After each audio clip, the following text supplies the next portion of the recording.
আসসালামু আলাইকুম ভিউয়ার্স, কেমন আছেন সবাই? আসলে ঈদের কুরবানি ঈদ, অনেক ব্যস্ততার ফলে আপনাদের সাথে আমাদের নতুন কোনো ব্লগ নিয়ে আসতে পারছি না। ওয়াসানাতের নতুন কোনো ব্লগ নিয়ে হঠাৎ করে ভাবলাম যে আসলে কুরবানি ঈদের সময়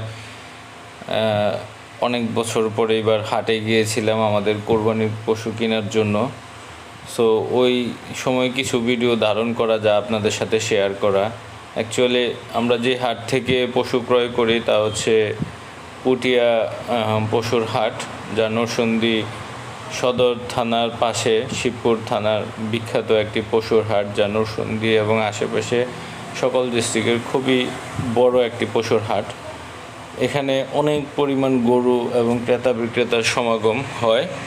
যদিও এবার আমাদের হাটটি আমাদের পাশে ঈদের আগে প্রতি শনিবার বসে এবং ঈদের আগে শনিবার খুব নিকটতম সময় হয়েছে, তাই অনেক বেশি ক্রেতার সমাগম হয়েছে।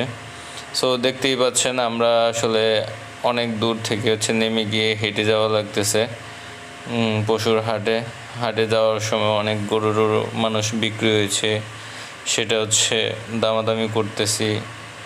ছাগল একজন কিনে বেঁধে রেখে গেছে, রেস্ট নিতেছে, কারণ একটু পরেই দেখতে পাবেন আসলে কেন মানুষ এত রেস্ট নেওয়া লাগতেছে।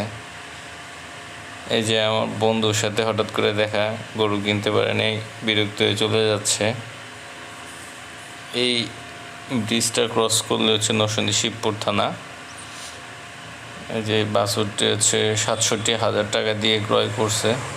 আসলে বলেন, একটা বাছুর গরু যদি ৬৭,০০০ দিয়ে ক্রয় করে, এই ব্যক্তি তো পরবর্তীতে অবশ্যই দাম দিয়ে বিক্রি করার চেষ্টা করবে।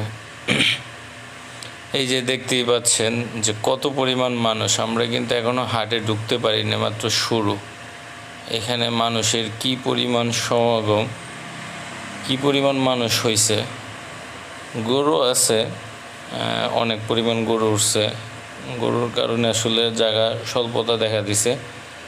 এই যে মানুষের ধাক্কায় আসলে যাওয়া যাচ্ছে না। সামনে আমার ভাই এবং ভাতিজা হেঁটে যাচ্ছে। যে মহিলা মানুষও আসছে হাটে। আসলে অ্যাকচুয়ালি মহিলা মানুষ এইসব হাটে আসলে আসাটাই একটা ভুল। এই যে এত মানুষের ভিড়ে মানুষ হেঁটে কীভাবে যাবে? আমরা আসলে অনেক টাইম লাগছে, প্রায় 20 মিনিটের উপরে লাগছে শুধু আমরা মেন ফোকাসিং জায়গা যেখানে আসলে গরু কিনবে। আমার বন্ধুর সাথে দেখা, একটু কথা হইলো। ওরাও গরু কিনতে পারে না এখন পর্যন্ত, সকালে আসছে। আমরা দুপুরবেলা গিয়েছিলাম আর কি। আমরা হেঁটে যাচ্ছি এখন, একটু ফ্রি পাইছি, তাড়াতাড়ি হেঁটে যাচ্ছি। আর এই যে হাটে আমরা এই গরুটা, লাল গরুটা দেখতেছিলাম, লাল সাদার মধ্যে যে গরুটা, এই গরুটা আসলে এত দাম চাইছে যে এটা 1.5 লাখ টাকা দাম চাইছে। আমি 1,05,000 বলছি, দিচ্ছে না। আস্তে আস্তে করতেছি। এই ব্যাপারে অনেকগুলা গরু নিয়ে আসছে ময়মনসিংহের ব্যাপারী, 9টা গরু নিয়ে আসছে। আসলে মানুষ ক্রয় করতেই বেশি দামে ক্রয় করে, তো পরবর্তীতে লাভের জন্য তারাও দাম ছাড়তে চায় না। যার ফলে দেখা যায় আমরা যারা কোরবানিতে গরু কিনতে যাই বলি যে অনেক বেশি দাম, লস হচ্ছে। ব্যাপারীরাও বলে, গৃহস্থ লস বলে। আসলে কৃষক, এই যে পূর্বে যে বাছুরটা দেখাইলাম ৬৭,০০০ টাকা দিয়ে কিনছে, এই বাছুর আপনি বললেন যে 2 বছর পালার পরে সে তো 3 লাখ টাকা চাবেই। সে তো কিনতেই লস করছে। এই গরুটা সে 1,30,000 কমে বিক্রি করবে না, যেটা মাথাটা বাদ দেওয়া আছে। আর এই লালটা আমাদেরকে 25,000 টাকা লাস্ট, সাদা লালের মধ্যে 25,000 টাকা লাস্ট বলছে, আমরা 10,000 টাকা বলছি। এই যে এখন ভিডিওর মেন ফোকাস আমার মেয়ে ওয়াসানাত। আমাদের গরুটা কিনে নিয়ে আসছি। আসলে মানুষ স্বল্পতা হওয়ার কারণে আমরা আসলে গরু কেনার ভিডিওগুলো ওইভাবে দেখাতে পারি না আপনাদেরকে। গরু শুয়ে আছে আমাদের বাড়ির উঠানে। ওয়াসানাত গরুকে পানি দিতে যাচ্ছে। রাতের বেলা নিয়ে আসার পরে গরু বালতি ভেঙে ফেলছে পানি খাওয়ানোর। আমাদের গরুটা 1 লাখ হাসিল 13,000 টাকা পড়ছে। এটা 4 দাঁতের একটা বলদ গরু।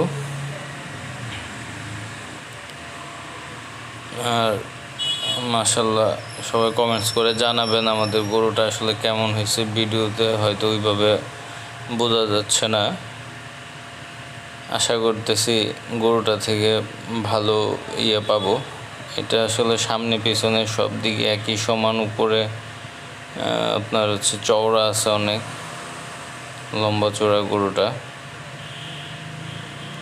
হাইটও মাশাআল্লাহ ভালো। তো থ্যাংক ইউ, আজকে এই পর্যন্তই। ভিডিওটা ভালো লাগলে লাইক, কমেন্ট, শেয়ার এবং সাবস্ক্রাইব করবেন। ধন্যবাদ।